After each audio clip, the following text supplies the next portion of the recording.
राधे राधे दोस्तों। घायल हूं इसलिए घातक हूं, धुरंधर का ये डायलॉग एकदम बढ़िया तरीके से चिपका रहा है राघव चड्ढा आम आदमी पार्टी के ऊपर। बीते दिनों जो कुछ हुआ हम सबने देखा, जिस तरीके से आम आदमी पार्टी के अंदर इनके पद को अब घटाया जा रहा है, इनको साइड लाइन किया जा रहा है। ये तय मान के चलिए कि आने वाले कुछ दिनों में ये आम आदमी पार्टी से बाहर होने ही वाले हैं और उसका नजारा दिखने लगा है। आम आदमी पार्टी कई सारे आरोप लगा रही है इनके ऊपर और उन आरोपों का जिस तरीके से एकदम पॉइंट वाइज जवाब दे रहे हैं राघव चड्ढा की क्या ही कहने। अब राघव चड्ढा बोलने में माहिर है, ऊपर से आम आदमी पार्टी के हर करतूत को ये पहले से जानते हैं। भाई जब से आम आदमी पार्टी बनी 2012 से और उससे पहले से जब वो लोग पूरा आंदोलन किए थे तब से ये जुड़े हुए थे अरविंद केजरीवाल से, उनके राइट हैंड तक बन चुके थे। पंजाब इलेक्शन जो आम आदमी पार्टी जीती थी उनमें इनका बोला जाता है कि सबसे बड़ा योगदान था। तो ऐसे में इनके पास तो बहुत कुछ भाई साहब राज होंगे, ये बहुत कुछ जानते होंगे। अब ऐसे में जो जो आरोप लगा रही है आम आदमी पार्टी, उन आरोपों का ये जिस तरीके से खंडन कर रहे हैं एकदम स्टाइल में डायलॉग के जरिए, देखने में मजा आ रहा है ये पूरा सीन। और ये तय मान के चलिए कि हो सकता है कि आने वाले कुछ समय में ये बीजेपी में भी ज्वाइन करते हुए दिख सकते हैं, क्योंकि ऐसा कुछ काम ये कर रहे हैं जिसको लेकर ऐसी आशंका अब जताई जा रही है। और कोई बड़ी बात नहीं है यार, हर कोई अपना करियर तलाशता है और बीजेपी के लिए भी ये बढ़िया मौका, उनको पंजाब के अंदर एक बढ़िया चेहरा चाहिए। एंड अगर ये बीजेपी ज्वाइन कर लेते हैं तो पंजाब के इलेक्शन में ये एक बड़े चेहरे के रूप में बीजेपी के लिए बढ़िया काम कर सकते हैं पंजाब के अंदर, क्योंकि चेहरा तो बना लिया है बंदे ने। खैर आते हैं इस पूरे मुद्दे पर और यह समझने की कोशिश करते हैं कि आम आदमी पार्टी ने क्या कुछ आरोप लगाए और इन्होंने उन आरोपों का एक एक करके कैसे जवाब दिया। और जिस तरीके से यह जवाब दे रहा है जनता के बीच में और पॉपुलैरिटी बटोरते जा रहे हैं और कहीं ना कहीं आम आदमी पार्टी की, अरविंद केजरीवाल की और थू ही हो रही है, मतलब और वो लोग पतन की तरफ ही बढ़ रहे हैं, ऐसा मान के चलिए। तो इस तरीके से उन्होंने एक डायलॉग मारा कि भाई साहब घायल हो इसलिए घातक हूं, और फिर उनके आरोपों का खंडन किया। एक जगह इन्होंने लिखा कि पिक्चर अभी बाकी है, क्योंकि यहां पर आम आदमी पार्टी ने आरोप लगाया कि पंजाब के ये मुद्दे राज्यसभा में उठाए नहीं, मोदी से डरते थे। वहां पर इन्होंने इस आरोप का भी बहुत बढ़िया तरीके से जवाब दिया। इनका हम लोग पूरा वीडियो देखेंगे और उस वीडियो को ही हम लोग यहां पर डिस्कस करेंगे। जब से इनको साइडलाइन किया जाने लगा है तब से इन्होंने 3 वीडियोस पोस्ट किए हैं और उन तीनों वीडियोस में इन्होंने अपनी पूरी सफाई दी है, इनको जवाब दिया है कि ये लोग गलत हैं, राघव चड्ढा अपनी जगह पे बिल्कुल सही है। खैर यहां पर हमने देखा कि राघव चड्ढा के साथ क्या हुआ। बीते दिनों इनको आम आदमी पार्टी के राज्यसभा के अंदर डेप्यूटी लीडर के पोस्ट से बाहर का रास्ता दिखा दिया गया और इनकी जगह किसी और को लीडर बना दिया गया। और साथ ही साथ यहां पर यह भी बोला गया कि इनको राज्यसभा में बोलने के लिए टाइम अलॉट नहीं किया जाए, क्योंकि बोलने में ही तो सारा चीज छिपा हुआ है। भाई साहब ये बंदा जिस तरीके से बोलता है, अपने पॉइंट्स को रखता है, भले ही जिस तरीके से रखता हो, भले ही अपनी पर्सनल ब्रांडिंग कर रहा हो, लेकिन करता तो कमाल का ही है। लोग बड़े इंप्रेस हो रहे हैं उससे, समझ रहे हैं आप लोग।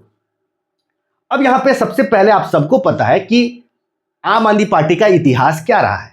अरविंद केजरीवाल आम आदमी पार्टी के सर्वेसर्वा है और शुरू से लेके आज तक उनसे ऊपर जो भी उठने की कोशिश की जिसने भी, या फिर उनसे कोई छोटा चेहरा था, पार्टी में आने के बाद धीरे धीरे उनसे बड़ा बनने लगा, तो उन्होंने एक एक करके सबको साइडलाइन करना शुरू कर दिया। फिर चाहे ये 3 चेहरे हो, आप इन सबको पहचानते होंगे, इसमें प्रशांत भूषण भी है, यादव जी भी हैं, या फिर ये सारे चेहरे हो, आशुतोष को पहचानिए, ये बीजेपी में शामिल हो चुके हैं। यहां पर कुमार विश्वास क्या ही कहने, ये योगेंद्र यादव, तो इन सारे चेहरों को आप लोग पहचानते हैं। ये सब शुरू से आंदोलन के समय से 2011 में जो आपने आंदोलन किया था, उस समय आप पार्टी नहीं थी, अरविंद केजरीवाल अन्ना हजारे ने जो दिल्ली में आंदोलन किया था करप्शन के अगेंस्ट, क्या कमाल का आंदोलन था। और वही आंदोलन से यहां पर यह पार्टी बनकर उभरी, तो लोगों को ऐसा लग रहा था कि पार्टी कमाल कर देगी, क्योंकि अरविंद केजरीवाल जिस तरीके से बातें रख रहे थे, जिस तरीके से बोल रहे थे कि वो इसी तरीके से आगे भी दिखते रहेंगे, अपने हमेशा वैगनार में दिखेंगे, कभी बड़े फ्लैट्स में नहीं जाएंगे, इसी फ्लैट में रहेंगे, लेकिन आगे चल के धीरे धीरे वो सारी बातें झूठ साबित होने लगी। नतीजा जनता का भरोसा उठता गया। और उसके ऊपर सबसे बड़ी बात, जो जो बड़े लीडर्स ने मिलकर आम आदमी पार्टी को बनाया था, धीरे धीरे अरविंद केजरीवाल ने अपना वर्चस्व उस पार्टी पर बराबर रखने के लिए एक एक करके इन सबको साइडलाइन कर दिया, क्योंकि अरविंद केजरीवाल की मंशा साफ है।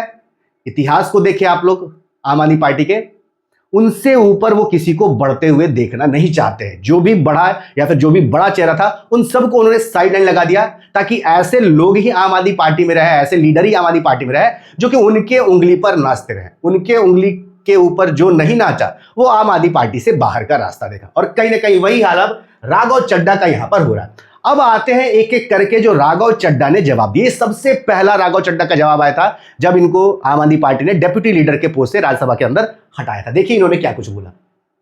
मुझे जब जब पार्लियामेंट में बोलने का मौका मिलता है मैं जनता के मुद्दे उठाता हूँ और शायद ऐसे टॉपिक्स उठाता हूँ जिसे आमतौर पर संसद में नहीं उठाया जाता। लेकिन क्या जनता के मुद्दे उठाना, पब्लिक इश्यूज पे बात करना कोई अपराध है क्या? मैं समझ रहे हैं, ये इधर भी छा गए थे राज्यसभा के अंदर क्योंकि ये बहुत कॉमन मुद्दे उठा रहे थे। गरीब आदमी के तबके को ध्यान में रखते हुए, स्टूडेंट्स युवाओं को ध्यान में रखते हुए, मध्यम वर्ग को ध्यान में रखते हुए। अब ऑब्वियस सी बात है, यहां पर लगभग यही मानना है सबका कि अपनी पर्सनल ब्रांडिंग, पर्सनल इमेज अपना सुधार रहा है। सुधार भी रहे होंगे, कोई बड़ी बात नहीं, हर कोई करता है, तो यही कर लिए तो कौन सी बड़ी बात है। लेकिन ये जो भी कर रहे थे ना अभी, इससे लोगों के बीच में आम आदमी पार्टी के, मतलब आम आदमी के बीच में ये बहुत ज्यादा पॉपुलर हो रहे थे, युवाओं के बीच में बहुत ज्यादा पॉपुलर होते हैं, लेकिन आम आदमी पार्टी को इसका कोई बेनिफिट नहीं मिल रहा था, ऐसा मानना है आम आदमी पार्टी का। और सबसे बड़ी बात, अरविंद केजरीवाल का जो चेहरा है ना, वो इनसे दबने लगा था लिटरली, क्योंकि ये हर जगह छा रहे थे। अरविंद केजरीवाल भाई साहब कहीं दिख ही नहीं रहे इनके सामने, तो एक पार्टी के अंदर इनकी छवि बहुत मजबूत होते हुई नजर आ रही थी। और फिर ऐसे में कैसे बर्दाश्त करते अरविंद केजरीवाल, नतीजा इनको साइड लाइन दिखाना शुरू कर दिया। खैर आगे सुनते ये क्या बोलते हैं। मुझे जब जब पार्लियामेंट में बोलने का मौका मिलता है मुझे जब जब पार्लियामेंट में बोलने का मौका मिलता है मैं जनता के मुद्दे उठाता हूँ।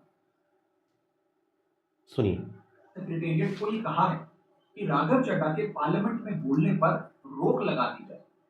आम आदमी पार्टी ने कहा है, पार्लियामेंट को ये सूचित किया है, मिल रहे महंगे खाने की बात रखी, जोमेटो ब्लिंकिट के डिलीवरी राइडर्स की प्रॉब्लम रखी, खाने में मिलावट का मुद्दा उठाया, टोल प्लाजा लूट से लेकर बैंक चार्जेस लूट की, ये सारे मुद्दे इन्होंने उठाया। जिस तरीके से बैंक गरीबों पे पेनल्टी के नाम पे पैसा लूट रहे हैं, या फिर रिचार्ज में जो गोरख धंधा चल रहा है, 28 दिन का रिचार्ज हो रहा है, या फिर जो डेटा रोल ओवर नहीं होता है कि आपका डेटा बचा रह गया और आपका एक्सपायर हो गया, 28 दिन खत्म हो गया, तो डेटा आपका बचा लेकिन वो डेटा वहीं पे खत्म हो जाता है, आगे रोल ओवर नहीं होता है। वो सारे मुद्दे ये उठा रहे थे और अन्य कई सारे मुद्दे, जैसे कि जूसेस के नाम पे जो पानी और चीनी परोसा जा रहा है हमारे सामने, तो हर मुद्दे, ट्रैफिक का मुद्दा, ये सारे मुद्दे ये उठा रहे थे। वही ये बोल रहे हैं कि आम आदमी का मुद्दा उठाना क्या गलत है, वही तो मैं कर रहा था। फिर भी यहां पर आम आदमी पार्टी ने क्या बोला कि इनको बोलने का मौका नहीं दिया जाए। तमाम इश्यूज मैंने सदन में उठाए और ये मुद्दे उठाने के बाद देश के आम आदमी का तो फायदा हुआ, लेकिन इससे आम आदमी पार्टी का क्या नुकसान हो गया, समझ रहे हैं। ये बोल तो रहे आम आदमी पार्टी का फायदा तो, लेकिन आम आदमी पार्टी का क्या नुकसान हुआ? नुकसान यही हुआ कि भाई आपका इमेज बढ़िया, आपकी ब्रांडिंग बढ़िया हो रही थी, पर्सनल ब्रांडिंग। केजरीवाल की ब्रांडिंग बढ़िया नहीं हो रही थी, उनका इमेज नीचे जा रहा था, आप लगातार ऊपर बढ़ रहे थे।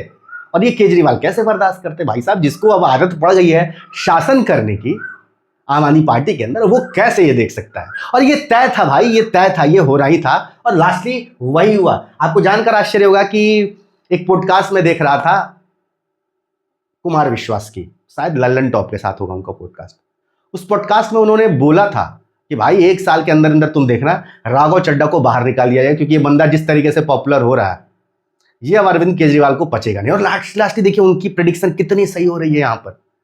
तो ये लोग जानते हैं उसका नेचर कैसा है, अल्टीमेटली वही हो रहा, इनको यहाँ पर बाहर का रास्ता दिखा दिया गया। आप और मेरा साथ हमें रखिएगा, छोड़िएगा मत, मैं आपसे हूं। जनता को ये बोल रहे हैं, और जिन लोगों ने आज पार्लियामेंट में मेरे बोलने का अधिकार मुझसे छीन लिया, ये आम आदमी पार्टी के लिए, मैं उन्हें भी कुछ कहना चाहता हूँ। सुनिए डायलॉग। मेरी खामोशी को मेरी हार मत समझ लेना। हाँ, मेरी खामोशी को मेरी हार मत समझ लेना। मैं वो दरिया हूं जो वक्त आने पर सैलाब बन जाता हूँ। तो एक ये इनका वीडियो आया था, ये वीडियो खूब वायरल हुआ इनका। उसके बाद आगे देखिए, आगे भी एक वीडियो यहाँ पर, आगे भी एक वीडियो इनका है, यहाँ पर ये वीडियो सुनिए।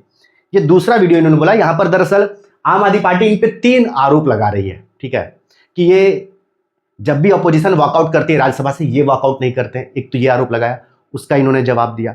फिर ये मुद्दे उद्दे नहीं उठाते हैं, उसका जवाब दिया। आप सुनिए कि करके डिस्कस करते हैं इनका वीडियो, सुनिए। नमस्कार साथियों, कल से मेरे खिलाफ एक स्क्रिप्टेड कैंपेन चलाया जा रहा है। एक स्क्रिप्टेड कैंपेन इनके खिलाफ चलाया जा रहा है। ये मैंने सोचा कि मुझे इसका जवाब नहीं। सुनिए कि करके आरोप क्या। राघव चड्ढा के पार्लियामेंट में बोलने पर रोक इसलिए लगाई गई क्योंकि उन्होंने 3 गलतियां की। एक एक करके इन तीनों पर आपसे बात करूं। आम आदमी पार्टी ने बोला कि इनको इसलिए नहीं हमने मना कर दिया बोलने के लिए क्योंकि इन्होंने 3 गलतियां की हैं, वो गलती इनको नहीं करनी चाहिए। अब ये जवाब दे रहे हैं कि वो 3 गलतियां इन्होंने की ही नहीं, वो नॉर्मल सी बात थी। सुनिए कैसे कैसे एक एक करके जवाब पहला दे। सुनिए पहला आरोप क्या है। जब ऑपोजिशन पार्लियामेंट से वॉकआउट करता है, सदन से वॉकआउट करता है, तो राघव चड्ढा वहीं बैठे रहते हैं, वो वॉकआउट नहीं। हाँ, इनका ये कहना है आम आदमी पार्टी का कि तुम वॉकआउट नहीं करते जब अपोजिशन वॉकआउट करता है। ये उन्होंने जनता को बताया मूर्ख बनाने के लिए। चैलेंज कर दिया बंदे ने कि तुम एक बार बता दो, एक इंसिडेंट बता दो कि अपोजिशन ने वॉकआउट किया राज्यसभा से और मैंने नहीं किया। वहां पर तमाम सीसीटीवी फुटेज एक भी निकाल के दिखा दो। सीधा क्लियर कट बोल रहा है भाई, इससे खुल्लम खुल्ला क्या बोलेगा। अब वो अलग बात है कि तुम थिथराई करो, वो अलग बात है, लेकिन भाई सही बात है प्रूफ के साथ एक भी दिखा दो इंसिडेंट। सीधा सीधा बोल रहा है बंदा, दिखा दो एक भी इंसिडेंट ऐसा। सरासर झूठ है। चुनौती देता हूं, एक इंस्टेंट, एक दिन ऐसा बताइए जब ऑपोजिशन ने वॉकआउट किया हो और मैंने उनका साथ सीसीटीवी कैमरा है। ठीक है, ये दूसरा आरोप लगाया, दूसरा आरोप सुनिए। राघव चड्ढा ने chief election commissioner impeachment motion पर, यानी कि मुख्य चुनाव आयोग को हटाने वाली जो याचिका। दूसरा आम आदमी पार्टी ने यह आरोप लगाया कि राघव चड्ढा ने उस इंपीचमेंट वाले लेटर पे साइन नहीं किया जिसमें चीफ इलेक्शन कमिश्नर को हटाने की बात कही गई थी। आम आदमी पार्टी ने यह आरोप लगाया इन पे। ऑपोजिशन के लीडर्स ने साइन किया लेकिन इन्होंने नहीं साइन किया। इनका देखिए क्या कहना है यहाँ पर।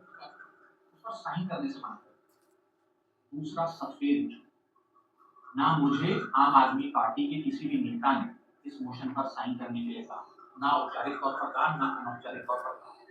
और आम आदमी पार्टी के राज्यसभा में कुल 10 सांसद, जिनमें से 6 या 7 सांसदों ने इस मोशन पर खुद ही साइन नहीं किया। समझे, इन्होंने बोला कि भाई साहब मुझसे एक तो किसी ने कहा नहीं, और दूसरी बात नहीं कहा दूर की बात है, मैं अकेला नहीं था। आम आदमी पार्टी के 10 राज्यसभा के अंदर सांसद है, उनमें से 6 से 7 लोगों ने साइन नहीं किया, तो केवल मुझे क्यों पकड़ा जा रहा है। और उसके साथ साथ आगे इन्होंने यह बोला कि केवल 50 लोगों के ही दस्तखत सही चाहिए थे और 100 से ऊपर अपोजिशन के एमपी है राज्यसभा में। भाई तो बहुत आराम से दस्तखत हो गया, वहां पर दस्तखत करने की जरूरत ही नहीं थी, लेकिन जबरदस्ती आरोप लगाना था, इस कारण से आरोप लगाया। तो ये इन्होंने दूसरे आरोप का खंडन किया। सारा दोष याचिका पूरी हो जाए।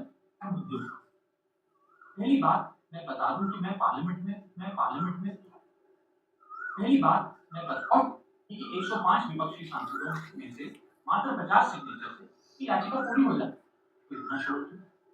और तीसरा आरोप जो मुझ पर लगाया गया वो ये था कि राघव चड्ढा डर गए, इसलिए वो बेकार मुद्दे। पहली बात मैं बता दूं कि मैं पार्लियामेंट में शोर मचाने बोला कि बेकार मुद्दे उठाती है, तो तुम जनता के मुद्दे उठा रहे हो, ये बेकार के मुद्दे। वही इन्होंने बोला कि भाई साहब हम टैक्स पेयर्स के पैसे से वहां पर जा रहे हैं, टैक्स पेयर का पैसा लग रहा है, बहुत हैवी पैसा लग रहा है संसद को चलाने में, तो ऐसे में मैं इस समय को बर्बाद नहीं करना चाहता। जब मैं उनके पैसे के दम पर यहाँ पे पहुंचाऊं तो मैं उनके मुद्दे उठाऊंगा ही उठाऊंगा। अब इसको लोग अलग अलग पर्सपेक्टिव से देख रहे हैं। कई लोग बोल रहे हैं कि अपना पर्सनल ब्रांडिंग केवल कर रहे थे, कर रहा होगा, मानते हैं, ठीक है, पर्सनल ब्रांडिंग ही कर रहा है, कुछ तो बढ़िया ही कर रहा है, पर्सनल ब्रांडिंग ही करके कुछ तो मुद्दे उठा रहे हैं जो आम आदमी को लग रहा है कि हाँ भाई ये मुद्दा उनसे जुड़ा हुआ है। कौन उठाता है मुद्दा भाई इतना ज्यादा? कोई नहीं उठाता। तो अपनी पर्सनल ब्रांडिंग ही चमका रहे हो, मानते हैं, और ठीक है वो 100% सही भी है, ये भी सत्य है। लेकिन आम आदमी पार्टी का अगर कुछ भला, आम आदमी का कुछ भला हो जाए तो इससे क्या ही दिक्कत है। लेकिन इससे आम आदमी का भला हो रहा था, आम आदमी पार्टी का भला नहीं हो रहा था। और मेनली यहां पर आम आदमी पार्टी चाह रही थी कि ये भी केओस वहां पर करे। अब सबका अपना नेचर होता है यार, नहीं पसंद केओस करना, तो वही बोला कि भाई हम वहां पे केओस करने नहीं गए, हम जरूरत मुद्दों को उठाने गए थे, वही हम उठाने का काम कर रहे थे, और किसी से हम डरे वरे नहीं है क्योंकि हमने कई बार सरकार को घेरा। तो दूसरा आरोप इन्होंने, दूसरे आरोप का खंडन किया। तीसरा आरोप, दरअसल तीसरे आरोप की बात करें, यहां पर देखिए, हाँ ये तीसरा आरोप। इन पे एक और आरोप यह लगाया जाता है कि ये राज्यसभा में तो गए, लेकिन ये राज्यसभा में पंजाब की तरफ से ये सांसद है, लेकिन वहां पर पंजाब के मुद्दे इन्होंने नहीं उठाए। अब इन्होंने उसको लेकर ये वीडियो पोस्ट किया और यहां पर तो भाई पतलून उतार दिया आम आदमी पार्टी की। एक नहीं भाई, कितने ही मुद्दे इन्होंने पंजाब के उठाए, कई सारे मुद्दे। उसी का वीडियो उन्होंने पोस्ट किया। देखिए क्या लिखा है, भाई साहब ये तो स्मॉल ट्रेलर है, पिक्चर तो अभी बाकी है। यहां पर देखिए पिक्चर अभी बाकी है। तो इसी पर पूरा हेडिंग इन्होंने बनाया, सुनिए क्या बोलते हैं। मैं पंजाब से आता हूं, जिसे पंच दरियावादी धरती भी कहा जाता है। सर मैं बड़ा नसीब वाला हूं कि मुझे पंजाब सूबे की नुमाइंदगी करने का मौका है। देखिए सारा मुद्दे के करके उठा रहे हैं, श्रीलंकान साहिब का मुद्दा उठा रहे, कॉरिडोर बनाने का। आगे देखिए, ट्रेन, कैंसर के मरीज जाते हैं बठिंडा और पंजाब, ये ट्रेन का guarantee to MSP legal guarantee, कई सारे मुद्दे यार, कई सारे मुद्दे इन्होंने उठाए, आप वीडियो देख लीजिएगा। तो तो पंजाब का एक नहीं, लगभग यहां पे 15-20 इन्होंने डाले हैं फुटेज जो इन्होंने राज्यसभा के अंदर उठाए हैं। तो इस तरीके से इन्होंने क्या किया, ये बोल रहे थे कि मैं बोलना नहीं चाहता था, मैं चाहता था कि इस मैटर को आगे नहीं बढ़ाया जाए। ठीक है, निकलना अगर आम आदमी पार्टी निकालना चाहते तो मुझे निकाल दे, लेकिन मैं बोलना नहीं चाहता था। लेकिन अब वो लोग इतना पोक कर रहे हैं कि भाई अब तो रहा नहीं जा रहा, और अभी तो ये ट्रेलर है, पिक्चर तो अभी बाकी है। मतलब और अगर ये मान के चलिए, अगर ये बीजेपी को ज्वाइन करते हैं ना, तो भाई ये बंदा अलग लेवल पे जाके बहुत कुछ करेगा, बहुत कुछ पता है इसको, इस बंदे को। और उसी बीच खबर ये आई, यहाँ पर सौरभ भारद्वाज जो कि आम आदमी पार्टी के लीडर है, उन्होंने आरोप लगाया कि भाई ये बीजेपी के पुराने ट्वीट्स, पीएम मोदी पर जो इनके पुराने कई सारे ट्वीट्स हैं वो डिलीट कर रहे हैं, और कर रहे होंगे, कोई बड़ी बात नहीं, मैं मान के चल रहा हूं, क्योंकि खबर पहले भी आ चुकी थी कि हो सकता है कि बीजेपी ज्वाइन कर ले। और खबरें आती कि प्रियंका चोपड़ा जो है, जो कि इनकी साली है, ऑब्वियसली बात है, परिणीति चोपड़ा की हस्बैंड है, और परिणीति चोपड़ा और प्रियंका चोपड़ा आपस में बहन, चचेरी बहन। तो खबरें थी कि प्रियंका चोपड़ा बात कर रही है अपने लेवल से बीजेपी के अंदर इनको घुसाने के लिए। क्या सच है क्या झूठ है ये नहीं पता, लेकिन यहां पर अब सौरभ भारद्वाज ये बोल रहे हैं कि भाई साहब कई सारे इन्होंने पुराने ट्वीट डिलीट कर दिए जहां पर बीजेपी और मोदी को लेकर इन्होंने बहुत कुछ बोला था। तो ये काफी चौंकाने वाला चीज, कोई चौंकाने वाला नहीं है मेरे हिसाब से। अगर ऐसा किए होंगे, कोई भी अपना करियर सोचता है भाई, ये फील्ड में उतर चुके हैं और बढ़िया नाम बन चुका है राघव चड्ढा का, और अच्छा मौका है यहाँ पर, तो मैं तो बोलूंगा। और बीजेपी का भी बढ़िया है भाई, उनको पंजाब में एक चेहरा चाहिए, बीजेपी पंजाब में मजबूत है ही नहीं, एक चेहरा ढंग का बीजेपी का पंजाब में है ही नहीं। और जिस तरीके से आम आदमी पार्टी की अभी सरकार है पंजाब के अंदर, उस सरकार को बनाने में राघव चड्ढा की बहुत बड़ी भूमिका रहती है, ये एक बहुत बड़ा चेहरा बनकर उभरे थे। भाई ये बंदा बीजेपी के लिए काम कर सकता है पंजाब के अंदर, तो बीजेपी के लिए भी ये मौका बहुत सही है, राघव चड्ढा के लिए भी ये मौका बहुत सही है, दोनों बुला लिए मौका, कौन सी बड़ी बात है, बुला सकते हैं भाई। तो ये बात बिल्कुल सही है कि ट्वीट डिलीट कर दिए, क्योंकि अंदर अंदर इनकी बातचीत हो सकता है चल रही होगी बीजेपी में शामिल होने के लिए।